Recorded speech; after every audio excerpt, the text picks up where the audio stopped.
Hello and welcome everybody. It is 2020. We are now in month 2 of 2020. It's now February of 2020 and I've finally put together a list of questions that a small business have for small businesses and small businesses really need to answer. If you need your payroll done and you want to try to do it in Excel, do it yourself, you're a small business owner, can you use this modular payroll program that I have built in Microsoft Excel? And the answer is always yes. Just need to figure out how you need to put the data in. So I was asked to come up with a full solution, like a 50 state, any type of business, any type of pay period solution. Can you build it all in one file? And the answer is yes and no, it needs some modular programming based on the answers to these questions. So let's just get right into it and explain. I'll explain why these are the main questions that you need to get your business into this payroll file and how to answer them and how this modular program file works. This could be a kind of a long video. I don't know how long it's going to go because I want to explain this to everybody who asks me whether or not this would work for their business to try to answer the question for everyone and show you how I change the file quickly for you. So, all right, first of all, most important question is, you're a business owner, what is your pay period frequency or modality? That means how often do you pay your employees? For the purpose of this file, I've chosen a weekly version of this file to do the example. So we're going to answer that question with you pay your employees every week, but you can pay them every 2 weeks, twice a month, monthly, quarterly. A lot of companies with larger payrolls, especially, choose semi-monthly because you only have to do two per month. Think about how often you need to cut checks and stuff. Weekly, you're doing one obviously every week. There's another question that's related to this weekly that's down here at the very bottom, which is what was the end date of your most recent pay period? Well, let's say it was the 5th, say, and this is going to open up and show you a day. Let's say that it ended on a Wednesday and you like to pay your employees on Friday, which is 2 days later. So you say, I just pay them 2 days later on the 7th. And that's how my paychecks work. They get paid every Wednesday and I pay them every Friday, essentially, for that previous week's pay period. You put the answer to that question there because that goes in this area called the matrix, where we set up what your pay schedule is by putting in a day here and putting in how many days after the pay period ends that you pay your employees there. So that's why you answer that question. Next, we said this is a weekly, right? Which state or territories do you have are you in or what applies? I don't have all 50 states done yet. I haven't done that part, but I've done a good chunk of them. And like I have Arizona, um, a lot of different states choose from, Virginia, Vermont, all these different ones. All of them will be in here or will get in here if you ask me for them and I haven't done them already. Right, let's do Arizona is actually kind of a funny one. So let's do Arizona right now. Any local or municipal taxes apply. If there's a local city rate or county rate or something, just say yes, and then you'd want to explain what that is as well, because it's that may have be additional work actually that we don't know about. Like the city of Flint in Michigan has a 1% tax or something. I know that I've already built for that, but I haven't done every single city and every single state. Some states have like all counties have a certain tax. Indiana has different county taxes. There's all kinds of different situations. So you'd answer that question about local or municipal. That's on you and your business to know what applies to you. Explain how you pay your employees in terms of hours types and salary or compensation structure or commission compensation structure. Now, what I've done here, what this question really means is, well, do you pay your employees in a simple way where they just work and they work a number of hours and you have them down for an hourly rate and that's just how it works? This person gets $15 an hour. That's the minimum wage in California or close to it now. Um, and they work 40 hours a week, boom, they get it. If they have overtime, it's at time and a half. If I pay them for vacation or holiday hours, if you have just those basic 4 sets of hours and you pay people by an hourly rate, and then maybe you also pay them a bonus at some point throughout the year, or some employees you pay on just salary where they get the same amount every week in this scenario, regardless of their hours, then this template already has that basically all set up. What that means is, have a daily entry sheet where you pick the employee's name, you put the day, you put the type, whatever type of hour it is, you put it in. And also this has different things in here as well, but it just handles that part as well as it handles tips, because tips are sort of segmented out slightly differently on a report called the 941 report, which looks like this. There's a different line for tips, so you need to isolate out tips because sometimes the employee doesn't tell you what the tips are, and if you have to pay Social Security, Medicare on those tips, it can be a pain in the butt. There's a whole part about that. So if you're in the restaurant business or some business that has heavy tipping involved, this file can also work for you, even though that question isn't specifically noted in the answer here. But I'm saying type over whatever it is here and explain how you pay your people. You can pay your people in a million different ways, and whatever way it is, it's going to go into this daily entry sheet or the pay period record sheet, and it's going to be the easiest way possible for you to just enter in that data. That's really why that question is there, so that we can make it correct. List any deductions or withholdings that apply to your specific business. So that can be all kinds of things as well. There's a great section in the actual publication 15, not the publication 15T that the IRS issued, but the publication 15, which is the old circular E, the big one about being a payroll provider, and it has all the instructions and everything about how to handle withholding. They've got a great table here starting on page 39 that talks about all the different types of income and whether or not it's taxable for three different types of purposes. There's federal income tax withholding.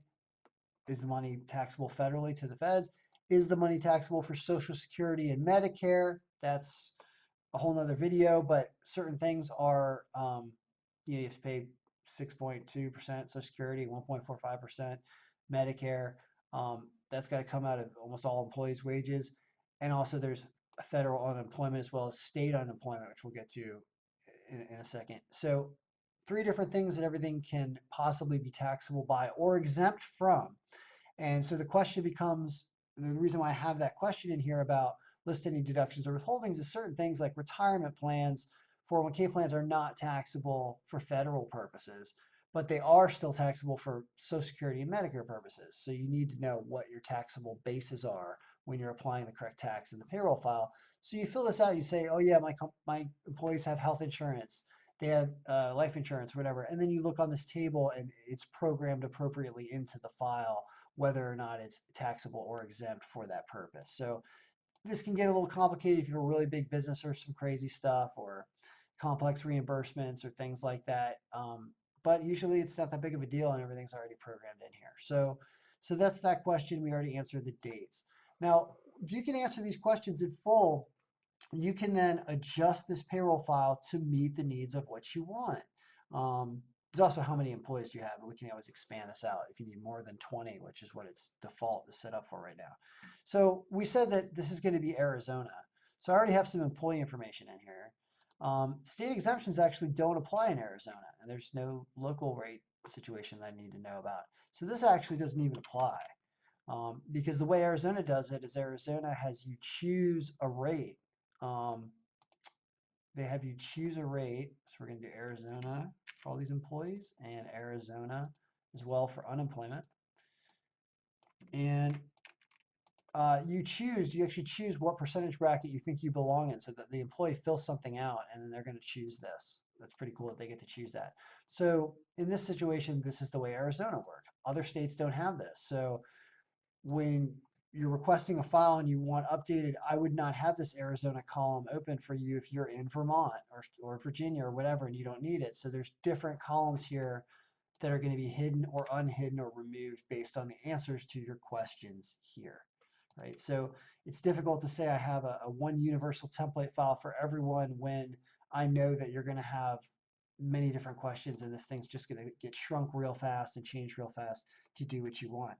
Arizona, apparently 7,000 of wages are taxed for state unemployment. You're going to have to figure out what your unemployment rate was assigned to you by Arizona and put it there. If your employees get tips or something, as I mentioned, you're going to use this. If your employees are paid in a different way based on projects, this thing can change around if it's more than just hours. If you have different types of hours than the ones listed here, we can insert custom columns and put the other hours in there and then connect them back to the main payroll sheet here that has all the information and all the different weekly entry things here. almost all of this thing gets hidden because you don't need it, right? You can hide all that stuff. You don't have to look at this if you didn't want to. You could actually hide this and just say all I care about is what came over from my other sheet and what my hours were and what my tips were. Um, you know, if you don't care about additional state or federal withheld, you can hide that. Then you've got your random withholdings that we do or do not know whether or not you have them or need them yet. You can put a check number in here. You can have a retirement percentage, or you don't need any of this. And you can take all these different states and all this different stuff. We can just delete it or hide it. And it doesn't even come into play. Some things will, some things won't. And then you're left with something very easy every week to just say, you know, this pay period that I was just talking about, a February 5th ending pay period, we can see that we don't have anybody in there. Well, maybe we're going to pay Bulbasaur $1,500 and reimburse him $30. All of a sudden, you can just go to your pay stub for Bulbasaur on the 5th, and voila, you can see that this is Bulbasaur's paycheck. It is $1,180 and $19.50 has to go to the state of Arizona, and whatever needs to go to the feds is now right here. If we're just talking about that one pay period of 2/5, you can easily pull up that pay period by just clicking on this. You can see it's just Bulbasaur's money, and this is what you would owe for that. And all your reports are just dynamic. You have other pivots with all the employees breakdowns for every quarter. You can do graphical stuff with this. Your W-2s are ready to go already for the end of the year. Everything is just automatically done. Um, that's why I built this thing. I mean, I was tasked with doing this over a decade ago, and I was using an old system called like DBase or something like that, things that were so difficult and annoying to use and change. And I was like, why can't you just program this in Excel? And I did, and it can work for anything. It's real easy to update and change, and that's why I do so many videos about it and talk about it. And I'll start going through state by state how to discuss. You know, this was a little video essentially about Arizona because Arizona is super easy, but also kind of funny in that you choose your rate in Arizona. The employee chooses the rate and you just plug it in there, and then that's the rate you're going to multiply times the federal gross wages. So this is an Arizona video, but I'm going to do a video about every single state as I get the requests in, and go over all the different versions now that really I'm creating a universal version that anyone can use because it's been years in the making, but I've never had a big, huge 50 state, any pay period frequency, any date, any type of combination or answer to these questions have something that's pretty much ready to go and to send out. It hasn't been that way in the past, but it is going to be this year and it already kind of has been. So if you're interested, go to kenriverman.com, contact me. I sell this thing for like $100 if I don't have to do anything crazy programming wise to help you out. And as you can see, your business probably fits in a lot of this already. So anyway, happy payrolling. It should be easy. So let's make it so.